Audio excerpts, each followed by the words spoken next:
All right.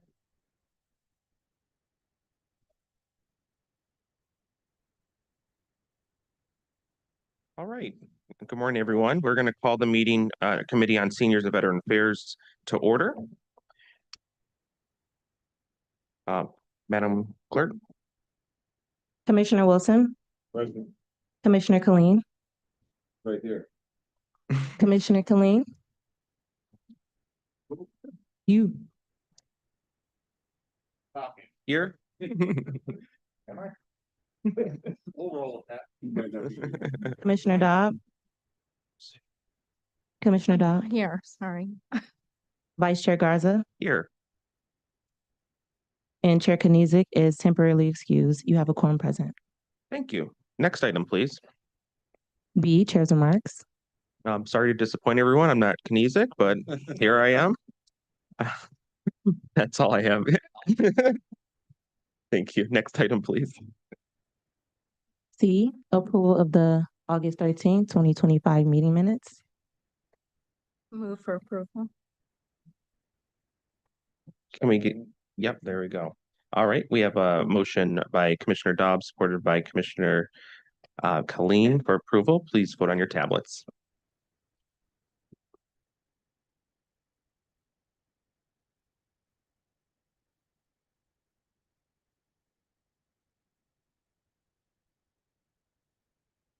We're all good? All right, motion carries. Next item, please. D, unfinished business. We have 2 items listed. Item 1, forwarding a report on the Veterans Outreach activities for the period of October 1st, 2024 through May 31st, 2025. And item 2, forwarding a report on the Veterans Outreach activities for the period of October 1st, 2023 through September 30th, 2024. All right, we'll have anyone who's joining us, please come up to the table, please.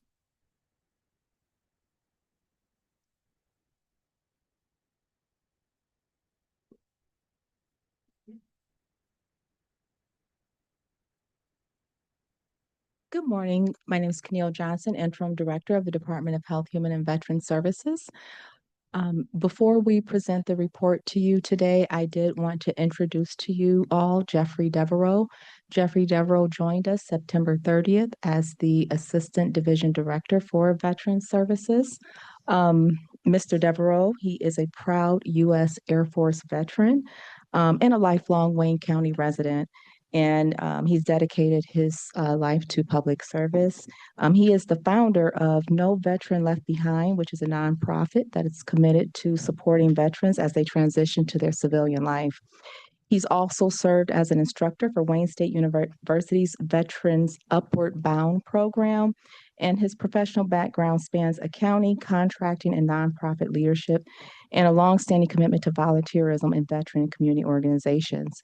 We're very excited to have Mr. Devereaux join our team, and his day-to-day operations will include leading the division and the employees over at Veterans, as well as engaging in the community, building relationships. So we wanted to just take a moment to introduce you all to Mr. Devereaux. So I'll allow him Good to morning. introduce himself. Good morning. It's an honor to continue to serve. Jeffrey Devereaux, Wayne County Veteran Services Deputy Director. I appreciate it. I'm 2 weeks in, so a little new to this, but I'm ready to learn and ready to lead. So thank you for the opportunity. Welcome, Mr. Devereaux. Thank you.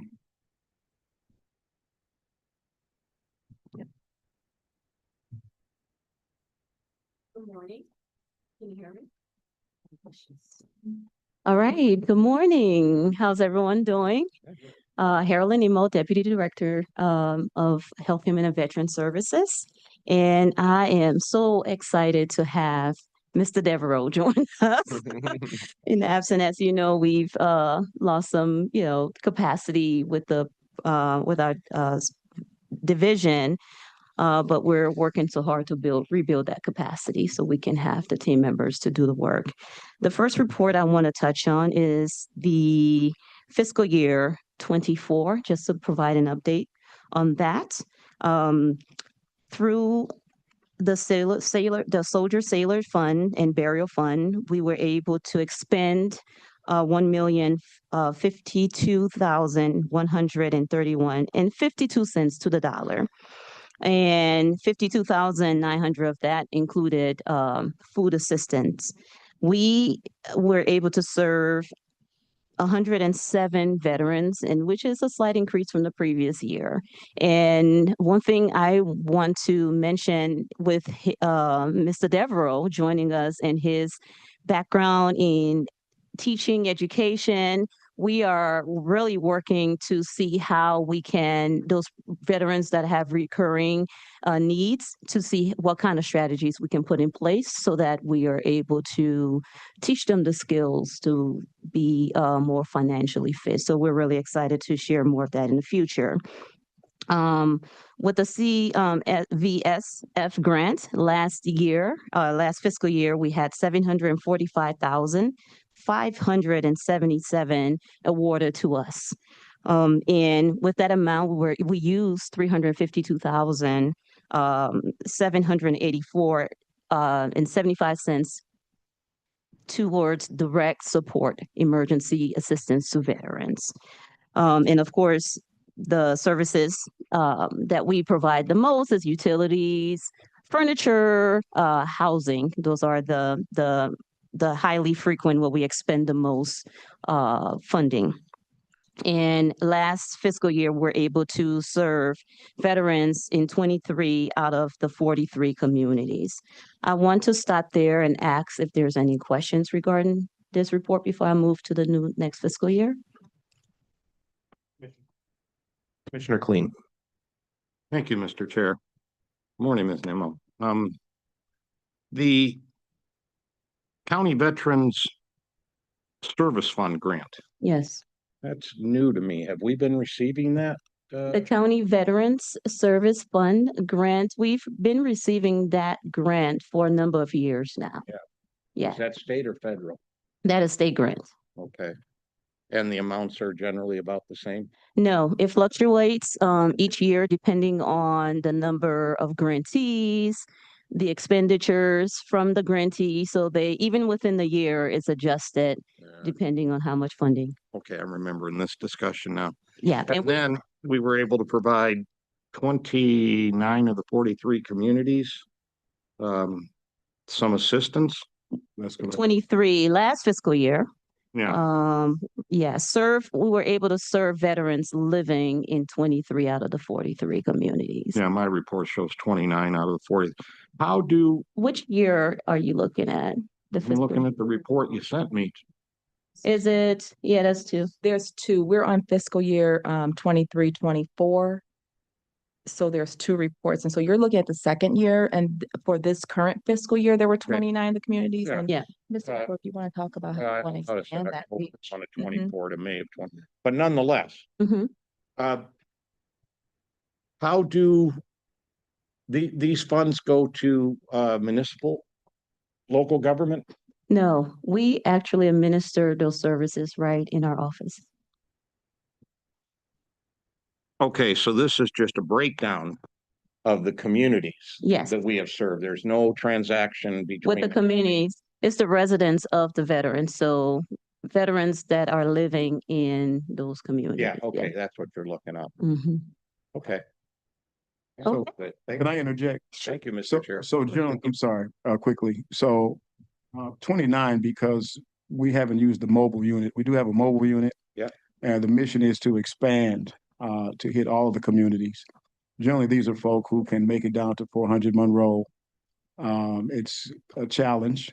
And one of the things I'm going to be hoping for is we can get a couple of free parking spots for folk, because we do have a bunch of folk who are differently abled.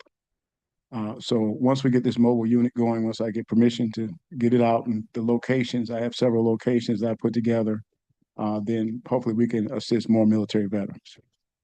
Thank you. Thank you. Oh, I'm sorry, and on the CVSF, I have photos for the past 4 years of my office. I've been going through to look at the numbers and what have you. However, it looks like we weren't awarded that again for fiscal year 25-26. So we're going to have to find other ways to assist peacetime military veterans. who also have issues. So we're going to count on the nonprofit community to assist us there because we just don't have the funding. We can only assist wartime veterans because that's what's in the 1899 Soldier and Sailors Relief Fund. Was that a matter of the new budget?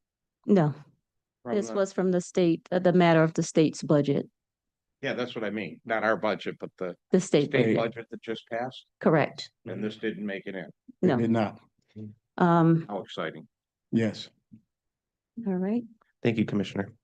All right, so I'll move to current state. Yes, please do. Thank you. And so, for up until, May 31st, 2025, we have expended 575,652.10 of the Sailors Relief Fund and Burial Fund. As you probably are aware, our funding was significantly cut last year by 60%. We're awarded upwards of 800,000 in mid-year. The state came back and said that they had an error in their calculation and then to cut that funding down. By the time we got to that time, we had already expended that amount. So for the CVSF, which we use to provide emergency assistance for peacetime veterans, we were able to expend 304,663,000, and majority of it is again utility support, food assistance, which I mean our doors are always knocking down for food assistance, rent, and those key things that are resources that keep people in their home and safe, because we're getting DTE paid and whatnot. And as you stated, we served 29 of those 43 communities during that time. Excellent. Any additional questions from commissioners? Yeah. Commissioner Khalid? Yeah, I'm going to not necessarily ask a question, but I brought this up before. I'm going to bring it up again. Because we're not going to get the CVS whatever. The Soldiers and Sailors Relief Fund. We levy that far below what the cap is for that set out in the law. And I'm wondering if it's for us to be a little more independent from other funding sources, that we take a look at perhaps raising the millage to collect the Soldiers and Sailors Relief Fund, because the need is definitely out there. So I would just suggest we take a look at that and see what like a 0.5% would bring in for the needs of the office. But yeah, we're right down at probably the least number that you can actually levy. We're probably right at the bottom of that, and there's upward room for us to bump that up a little bit. So I'm just going to suggest we look into that. And Permission to just speak? wanted to also add that those funds are restricted as well to only wartime veterans. And as what we've worked on over the past 5 years is increasing our not promotion, but outreach to our veterans. And year over year, we have increased the expenditures to peacetime veterans as well. Just over year between last fiscal year and the previous, we increased it by 116%, because once we make veterans aware, they do use our services. So that will be the challenge too, is what source of funding that will allow us to serve peacetime veterans. And Mr. Devereaux has been educating me quite a bit with his experience, saying that a lot of peacetime veterans, okay, that's overgeneralizing, a proportion of peacetime veterans are actually injured in friendly fire during training. So even though they may have not gone to war, they still have disabilities, and our funds restricts that through our millage. So we really need to rethink how we can insulate funding for peacetime veterans. Did you want to add something? I concur. That's pretty much it. The funding should really go towards the Peacetime Veteran Initiative. Most military veterans are injured or killed during training, before they get deployed, or during the peacetime era, which is sad, and we don't talk about that enough. And then when those military veterans come in, fortunately, I've been in the nonprofit area for over a decade, and I'm able to pull resources from other places. But we really, it's kind of it's tough on the staff also to have to turn people down. So fortunately now I'm just having them send all those folk to me. And then we reach out to the community. We have some great nonprofits that we work with that will be able to get services for them until we figure out how to fill this gap. Mhm. And I'm interested in that. And just take a look at it to see if it makes sense or not, given the wartime, peacetime. Or Yes. whether we need a little phrase added to the state Mhm. laws to what the Soldiers and Sailors Relief Fund Sure. can be used for. An addendum, maybe. That may be another way. I don't think these are difficult issues for public bodies to vote on. No, we don't want to give more support to our veterans. Yeah, that's kind of not good when you're going to election time. Well, in 1899, even if you were an accountant, you'd be armed. Yeah. So But I'm it's just a saying, different looking at the situation. mix, would it make sense for us to bump that, or is there another way to provide more dollars and not have a grant each year go up and down? So that's Yes. it. Thank you, Mr. Chair. Thank you, Commissioner. Any additional questions or comments from commissioners? All right, thank you all so much. Appreciate it. Need a motion to receive and file both items 1 and 2. We have a motion by Commissioner Wilson and a support by Commissioner Dobb. All right, excellent. Please vote on your tablets. Motion carried. Thank you. Next items, please. Moving on to item 1 under new business. Requesting commission approval of Amendment 6 to a 3-year agreement with the Senior Alliance to continue to provide congregate home delivered liquid and halal meals to eligible senior citizens in the 34 communities of the Western Wayne County and Downriver areas. All right. Please join us at the table.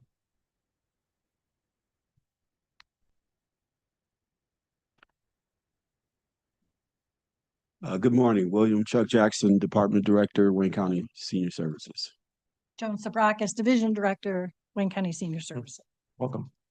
Thank you. This morning, we are asking for approval to receive the 400 and I can't see without my glasses, but $80,000 plus to help.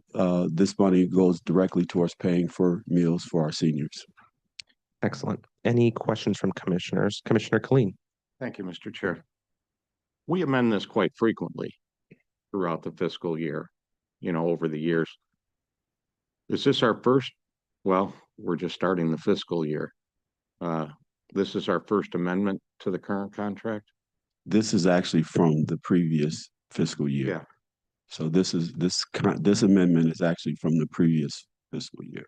But did we amend a couple of times last year? Yes, that's Yeah, that's correct. what I thought. This is fairly routine business. Yes. Yeah. Thank you, Mr. Chair. Right. Any additional comments or questions from commissioners? All right. Thank you so much. Thank you. Thank you. All right. I'll entertain a motion for this item. We have a motion by Commissioner Colleen, support by Commissioner Wilson. All right. Excellent. Please vote on your tablets. Motion carried. Thank you. Next item, please. F, such other matters as may be properly submitted before the committee. Not aware of any. Next item, please. G, public comments. Okay. We are now in our public comments portion of the committee meeting. Are there any interested parties online who would like to make public comment to the committee? Please unmute now and make your comments at this time. No hands raised. Any emails received? There are no emails received.